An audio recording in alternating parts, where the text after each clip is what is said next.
The gun was loaded, the bottle was empty, and Ava Gardner was gone. Frank Sinatra sat alone in room 1401 of the Fontainebleau Hotel, and for the first time in his life, he didn't want to wake up tomorrow. November 1953. Miami Beach. Frank Sinatra's world was ending. His career was in ruins. His voice was gone. Hollywood had abandoned him. But none of that compared to the real pain. Ava Gardner, the woman he'd sacrificed everything for, had just walked out of his life forever. To understand what happened that night, you need to understand what Ava Gardner meant to Frank Sinatra. She wasn't just another woman. She wasn't just another romance. Ava was the love of his life, the only person who ever made Frank Sinatra feel small. Frank met Ava in 1949. He was married to Nancy, his childhood sweetheart, with 3 kids. He was the biggest star in America. Bobby Soxer still screamed at his concerts. He had the world. But when he saw Ava Gardner at a party in Palm Springs, nothing else mattered. Ava was 26 years old, the most beautiful woman anyone had ever seen. Dark hair, green eyes, a body that made men forget their own names. But Ava was more than just beautiful. She was wild, unpredictable, dangerous. She drank like a sailor, cursed like a truck driver, and didn't care what anyone thought. Frank was obsessed immediately. He started calling her, sending flowers, showing up wherever she was. Ava wasn't interested at first. She knew Frank was married. She knew his reputation. But Frank was relentless. He told her, "I'm going to marry you someday." Ava laughed. "You're already married, Frank." Not for long. Frank wasn't joking. He started the process of divorcing Nancy, even though it would destroy his image. Catholic fans were outraged. The church condemned him. His career started suffering. But Frank didn't care. He wanted Ava. They started their affair in 1950. It was passionate, violent, consuming. They fought constantly. Screaming matches in restaurants. Throwing things at each other in hotel rooms. Once, Ava shot a gun at Frank during an argument. The bullet hit the wall inches from his head. Frank just laughed and said, "See? She really loves me." Their relationship was toxic. Everyone could see it. Frank's friends told him to walk away. Ava's friends told her the same thing. But neither of them could stop. They were addicted to each other. In 1951, Frank's career collapsed completely. His voice started failing. He couldn't hit the high notes anymore. Concerts were canceled. His recording contract was dropped. Movie studios stopped calling. Frank Sinatra, the king of American entertainment, was suddenly has been at 35. Ava's career, meanwhile, was exploding. She became a superstar after her role in Showboat. Hollywood wanted her for everything. She was making more money than Frank. She was more famous than Frank. And Frank couldn't handle it. He became jealous, possessive, controlling. He'd call Ava 20 times a day. He'd show up on her movie sets. He'd accuse her of cheating with co-stars. Ava would explode, telling him to leave her alone. But then she'd call him crying, begging him to come back. In November 1951, Frank finally divorced Nancy. The press destroyed him. Headlines called him a homewrecker. Radio stations banned his music. His daughters wouldn't speak to him. But Frank didn't care. He had Ava. They got married on November 7th, 1951, in Philadelphia. It should have been the happiest day of Frank's life. But the wedding was a disaster. Reporters mobbed him. Ava's family didn't approve. And Frank was broke, borrowing money just to pay for the ceremony. The honeymoon was worse. They fought the entire time. Frank was insecure about money, about Ava's success, about everything. Ava was frustrated with Frank's jealousy and neediness. By the time they returned to Los Angeles, friends were already betting on how long the marriage would last. But somehow they stayed together. Not because it was good, because neither of them could let go. In 1952, Ava went to Africa to film a Gambo with Clark Gable. Frank insisted on coming with her. He had no work, no reason to be there except to keep an eye on Ava. She hated it. Frank following her around, suspicious of every conversation she had with Gable, embarrassing her in front of the cast and crew. They had a massive fight one night in Kenya. Ava screamed at Frank to go home, to leave her alone, to let her work. Frank refused. Ava said something she'd regret for the rest of her life. She told Frank, "I wish I'd never met you. You've ruined everything." Frank left Africa the next day, devastated. He flew back to America and immediately started trying to save his career. That's when he heard about the role of Maggio in From Here to Eternity. A small part, but Frank knew it could resurrect his career. He begged for an audition. He offered to work for almost nothing, and somehow he got the part. But even that success was tainted.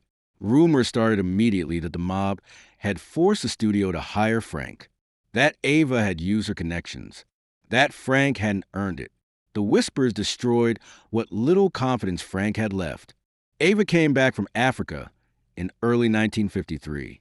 The marriage was already over. They both knew it, but neither wanted to admit it.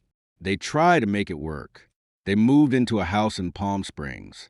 They threw parties. They smiled for photographers. But behind closed doors, the fights got worse. Frank was drinking heavily. Ava was staying out late. They'd go days without speaking, then have explosive reconciliations, then fight again. It was exhausting. In October 1953, Ava went to Spain to film The Barefoot Contessa. Frank stayed in America, working on his comeback. They spoke on the phone every few days, but the conversations were cold, distant. Frank could feel Ava slipping away. Then came the phone call that changed everything. November 2nd, 1953. Ava called Frank from Spain. Her voice was calm, controlled. Too controlled. "Frank, I can't do this anymore." Frank's stomach dropped. "Can't do what?" "This. Us. The fighting, the jealousy, the drama. I'm exhausted, Frank. I love you, but I can't live like this." "Ava, don't. We can work it out. I'll change. I'll be better. You always say that, but you never change. And I'm tired of hoping you will." There was a long silence. Frank could hear music in the background on Ava's end. She was at a party, laughing, drinking, living her life. Without him. "I'm filing for divorce, Frank. I'm sorry." The line went dead. Frank sat there holding the phone for a long time. Then he threw it against the wall, shattering it. He grabbed a bottle of whiskey and started drinking. He called everyone he knew, desperate for someone to tell him what to do. Nobody had answers. For the next 3 weeks, Frank spiraled. He couldn't eat, couldn't sleep, couldn't work. He called Ava constantly, begging her to reconsider. Sometimes she'd answer, sometimes she wouldn't. When she did answer, she was kind but firm. "It's over, Frank. Please accept it." But Frank couldn't accept it. Ava was his whole world. Without her, nothing else mattered. The Oscar he'd win next year? Meaningless. The comeback everyone was predicting? Who cared? Ava was leaving, and Frank felt like he was dying. On November 24th, 1953, Ava sent Frank a letter. It arrived at his hotel in Miami, where he was performing at the Fontainebleau. Frank opened it with shaking hands. The letter was short. Ava explained that she'd hired a lawyer. The divorce papers were being prepared. She wished him well. She hoped they could remain friends. And she asked him, please, to stop calling. Frank read the letter 3 times. Then he picked up the phone and called Ava in Spain. It was 3 a.m. her time. She answered, groggy. "Frank, what's wrong?" "I got your letter." Ava sighed. "Frank, we've talked about this. I need to see you. Please, just one more time. Let me fly to Spain. Let me talk to you in person." "No, Frank. That will just make it harder." "Harder? It can't get any fucking harder than this. Ava, don't yell at me. Frank, this is why we can't be together. You're too much. You're too intense. I can't breathe around you." Frank's voice broke. "I love you. I know. And I love you too. But love is enough. It's never been enough with us." "So that's it? You're just done?" "I'm just done." Ava hung up. Frank sat in the dark hotel room, the letter still in his hand. He looked around. The bottle of whiskey on the table. The gun in his suitcase. The window overlooking the ocean. He thought about jumping. 16 floors up. It would be quick, but Frank was a Catholic. Suicide meant hell. He wasn't sure he believed in hell anymore, but he couldn't risk it. He thought about the gun, quicker than jumping. But Messier, what would people say? Frank Sinatra, so weak he shot himself over a woman. He couldn't let that be his legacy. So Frank did the only thing he could do. He drank. He drank until he couldn't think, couldn't feel, couldn't remember why he was so sad. Sometime around 4 a.m., hotel security got a call from the room next door.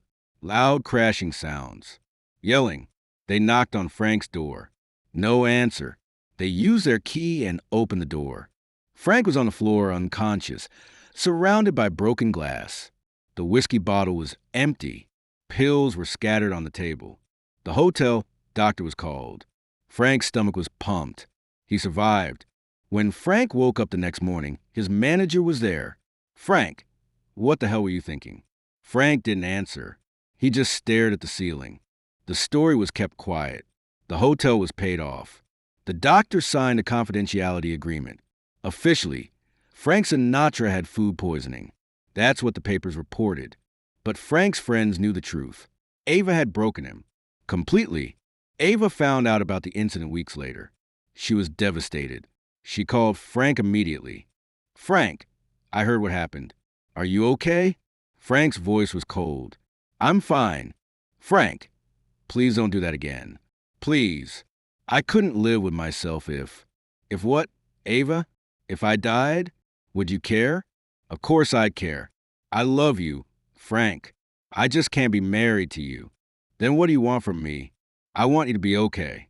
I want you to move on. I want you to find happiness." Frank laughed bitterly.